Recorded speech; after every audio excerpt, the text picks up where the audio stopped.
ناظرین، برطانیہ میں حال ہی میں جھوٹی اور فیک نیوز چلانے پر جو مسلم مخالف فسادات ہوئے تھے، اس حوالے سے ایک اہم خبر آئی ہے اور اس میں ایک پاکستانی کو گرفتار بھی کیا گیا ہے۔ اس جھوٹی خبر سے کیا نقصانات ہوئے وہ میں آپ کو بتاؤں گا۔ پھر دوسرا معاملہ ہے، اڈیالہ جیل کے اندر بشرا بی بی اور حلیمہ خان کے درمیان بڑی تکرار ہوئی ہے۔ توشہ خانہ کا نیا ریفرنس بھی دائر ہو گیا ہے، اور سب سے بڑھ کے پنجاب میں بجلی کی قیمتوں میں کمی کو متنازع بنا دیا گیا ہے، اور نون لیگ کی اتحادی جماعت پیپلز پارٹی نے اسے بے وقوفانہ فیصلہ قرار دے دیا، غلط فیصلہ قرار دے دیا۔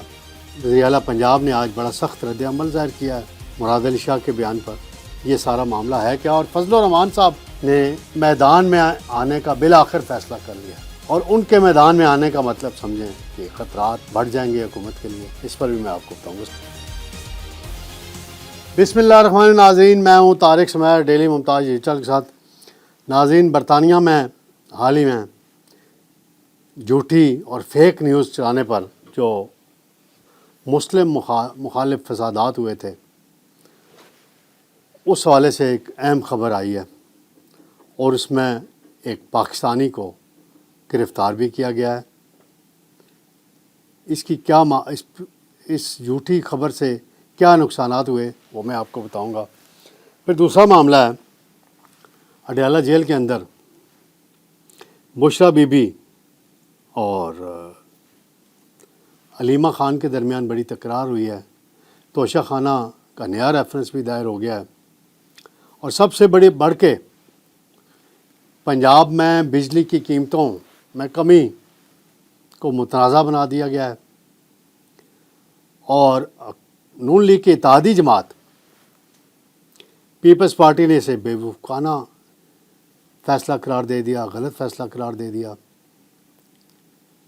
وزیر اعلیٰ پنجاب نے آج بڑا سخت رد عمل ظاہر کیا ہے مراد علی شاہ کے بیان پر۔ یہ سارا معاملہ ہے کیا؟ اور فضل الرحمان صاحب نے میدان میں آنے کا بالآخر فیصلہ کر لیا، اور ان کے میدان میں آنے کا مطلب سمجھیں کہ خطرات بڑھ جائیں گے حکومت کے لیے۔ اس پر بھی میں آپ کو بتاؤں گا۔ سب سے پہلے میں آؤں گا ناظرین برطانیہ کے معاملے میں۔ فیک نیوز پھیلا کر برطانیہ میں ہنگامے کرانے میں ملوث ایک ملزم کو لاہور سے گرفتار کیا گیا۔ D I G operation Faisal Kamran نے بتایا ہے کہ ایک شخص ہیں فرحان آصف، انہیں حراست میں لے کر FIA کے حوالے کر دیا گیا ہے، اور بتایا گیا ہے کہ یہ فرحان آصف جو ہیں فیک نیوز پلیٹ فارم کے لیے کام کرتا ہے، اور برطانیہ میں حال ہی میں 3 بچوں کے قاتل کی شناخت کی فیک نیوز دی اس نے اور شیئر کی، اور اس پر برطانیہ میں بہت فسادات ہوئے۔ پھر ایک اور خبر ہے اسی سے ریلیٹڈ کہ برطانیہ میں مسلم کمیونٹی کے خلاف ہونے والے حالیہ فسادات میں ایک ویب سائٹ پر شائع ہونے والی خبر اور اس کی بے جا سنسنی خیزی کی وجہ سے یہ فسادات ہوئے تھے۔ تو اب برطانوی میڈیا کا کہنا ہے کہ اس کی جو تحقیقات ہوئی ہیں اس میں یہ ثابت ہوا ہے کہ جو 3 بچے جن کو قتل کیا گیا تھا، ان کو قتل کرنے میں کوئی بھی مسلمان ملوث نہیں تھا۔ یہ 17 سالہ ایک ملزم ہے جس کا تعلق روانڈا سے بتایا جا رہا ہے، وہ ملوث تھا، اور خبر ایسی چلائی گئی، وہاں مسلمانوں پہ حملے ہوئے، اور پھر جو کچھ ہوا وہ ساری دنیا نے دیکھا، آگیں لگائی گئیں، تشدد ہوا، لوگ مارے گئے۔ اب دیکھیں فیک نیوز پاکستان میں بھی چلتی ہیں، اور میں تو ہمیشہ فیک نیوز کے خلاف بات کرتا ہوں، چاہے کوئی بھی چلا رہا ہو، حکومت کی طرف سے ہو، کسی سیاسی پارٹی کی طرف سے ہو، یا کوئی انڈیویجولی اس پہ کام کر رہا ہو، تو میں تو اس کے حق میں کبھی بھی نہیں رہا۔ ریٹنگ کے چکر میں آپ فیک نیوز چلاتے ہیں، اس کے نقصانات دیکھ لیں۔ یہ برطانیہ میں، اور ایک پاکستانی بھی پکڑا گیا ہے۔ اب اس پاکستانی فرحان آصف کا، جس کا نام بتایا گیا ہے، FIA سے تفتیش کرے گی، اور پھر اگر برطانیہ نے مانگ لیا اس کو تو برطانیہ کے حوالے بھی کیا جائے گا اس کو، وہاں بھی اس پر مقدمہ چلے گا، اور وہاں مقدمے میں یہ نہیں ہوگا ناظرین جو یہاں 9 مئی کے معاملے میں ہو رہا ہے، ڈیٹ پہ ڈیٹ، ڈیٹ پہ ڈیٹ، ڈیٹ پہ ڈیٹ، فیصلہ نہیں ہے۔ وہاں تو انہوں نے 24 گھنٹے عدالتیں لگا کے فیصلے سنا دیے، جیلوں میں بھیج دیا ملزمان کو۔ یہ ہوتا ہے انصاف۔ ثبوت آئے، سی سی ٹی وی فوٹیج آئیں اور سوشل میڈیا کی فوٹیج آئیں، پولیس نے ثبوت پیش کیے، پراسیکیوشن نے ریکارڈ پیش کیا، پتہ چلا جی۔ تو یہاں نادرا کے ذریعے ہر چیز حاصل کی جا سکتی ہے۔ سی سی ٹی وی ہر جگہ موجود ہیں، سوشل میڈیا کے ثبوت موجود ہیں، ٹی وی چینلز کے ثبوت موجود ہیں، لیکن جج حضرات کچھ نہیں کہہ سکتے۔ ثاقب نثار کے ٹرین کردہ ہو سکتے ہیں، ان کے دوست بھی ہوں، لیکن یہ افسوسناک امر ہے۔ خوشائند بات ہے کہ برطانیہ میں جس کی مثال دیتے ہیں جناب عمران خان صاحب ہوں، باقی لوگ ہوں، کہ برطانوی نظام جو ہے بڑا اچھا ہے، انصاف کا نظام اچھا ہے، تو پھر دیکھ لیں کہ یہ ہو رہا ہے۔ ناظرین، دوسرا معاملہ ہے،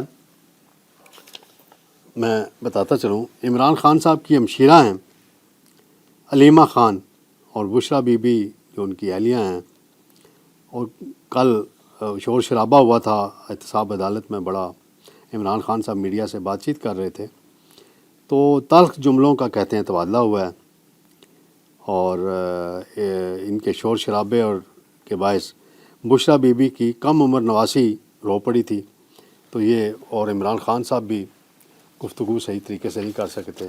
توشہ خانہ کا نیا ریفرنس بھی دائر کر دیا گیا ہے، اور اس میں بتایا گیا ہے کہ جی جو قیمت انہوں نے لگوائی تھی بشرا بی بی نے یا عمران خان صاحب نے طائف کی، وہ کم لگوائی تھی، تو اس پر نیا ریفرنس دائر کیا گیا ہے۔ ناظرین، بڑی دلچسپ صورتحال پیدا ہو گئی ہے۔ بجلی کی قیمتیں کم ہوئی ہیں پنجاب میں 14 روپے، میاں نواز شریف صاحب نے اعلان کیا، تو اس پر وزیر اعلیٰ سندھ نے کہا کہ یہ بڑا بیوقوفی والا فیصلہ ہے اور ایسا نہیں ہونا چاہیے، لانگ ٹرم پالیسیاں بنانی چاہیے۔ تو آج مریم نواز نے ایک تقریر کی ہے اور اس میں انہوں نے کہا ہے کہ انہیں بڑا دکھ ہوا ہے کہ وزیر اعلیٰ سندھ نے یہ الفاظ استعمال کیے ہیں، اور انہوں نے جواباً وار حملہ کیا کہ کرپشن کا پیسہ جیب میں ڈالنا، پروٹوکول، جہازوں، ہیلی کاپٹر، گاڑیوں کے قافلوں پر پیسے خرچ کرنا کیا بیوقوفی نہیں ہے؟ عوام کو ریلیف دینا کہاں سے بیوقوفی ہو گئی؟ یہ انہوں نے کہا ہے۔ تو ناظرین، اتحادی ہیں دونوں مرکز میں، اور وہ کہتے ہیں لانگ ٹرم پالیسی ٹھیک ہے، لانگ ٹرم پالیسی بھی آ رہی ہے، آنی چاہیے۔ اگر عارضی ریلیف دے سکتا ہے ایک صوبہ تو باقی صوبے کیوں نہیں دے سکتے؟ کے پی میں کیا مسئلہ ہے؟ بلوچستان میں کیا مسئلہ ہے؟ سندھ میں کیا مسئلہ ہے؟ بھئی آپ ڈیولپمنٹ کا بجٹ کم کر دیں، کیا اس میں کمیشن کم ہو جائے گا؟ مبینہ طور پہ الزام لگتا ہے نا کہ کمیشن کا معاملہ ہے، تو یہ عوام کو ریلیف دیں۔ اگر کوئی دے رہا ہے اس پہ تنقید کرنے کا کیا فائدہ بھائی کہ جی یہ تنقید کریں۔ ناظرین، مولانا فضل الرحمان صاحب ہیں، انہوں نے کہا ہے کہ جی میں میدان میں نکلنے والا ہوں اور میں سب کو لے ڈوبوں گا، یعنی وہ اسٹیبلشمنٹ کو چیلنج کر رہے ہیں۔ حالانکہ 2019 میں وہ آئے تھے، اسٹیبلشمنٹ نے ان کو واپس بھیجا تھا، فیض حمید نے عمران خان کے خلاف دھرنا لے کر آئے تھے۔ تو یہ اب وہ انہوں نے جو دو اہم باتیں کی ہیں ناظرین، وہ کہتے ہیں میں پی ٹی آئی کے ساتھ مل کے کوئی تحریک نہیں چلاؤں گا اور تنہا تحریک چلاؤں گا۔ ٹھیک ہے، آپ کی رائے ہے۔ اور پھر وہ انہوں نے بنگلہ دیش کے حوالے سے بھی کچھ باتیں کی ہیں کہ لیکن ہم نہیں چاہتے کہ بنگلہ دیش جیسے حالات کی جانب جایا جائے۔ مولانا صاحب کا مسئلہ بڑا یہی ہے کہ 18 میں الیکشن ہوئے، اس میں انہوں نے دھاندلی پر احتجاج کیا، 24 میں الیکشن ہوئے، دھاندلی پر احتجاج کیا، ان کی پارٹی جیتی 18 میں، اچھی خاصی نشستیں جیتی، لیکن وہ خود ہار گئے 2 سیٹوں پہ، ہارے بھی علی امین گنڈا پور سے ہارے، ابھی بھی ان سے ہارے، ان کا بیٹے بھی ہارے، خود وہ پشین سے جیت کر آئے اچکزئی سے الائنس بنا کے. تو مولانا صاحب آپ کی اپنی بھی کمزوریاں ہیں نا. آپ وہ پی ڈی ایم حکومت میں بہت سی کہانیاں آتی ہیں, وہ جا کے علیم خان سے پوچھ لیں, آج کل وزیر مواصلات ہے نا.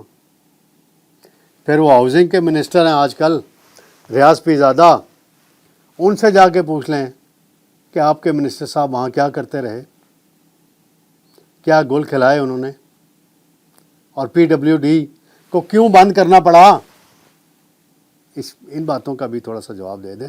ٹھیک ہے, آپ کا رائٹ ہے, آپ کا سٹانس ہے, آپ ایک بیانیہ بنا رہے ہیں.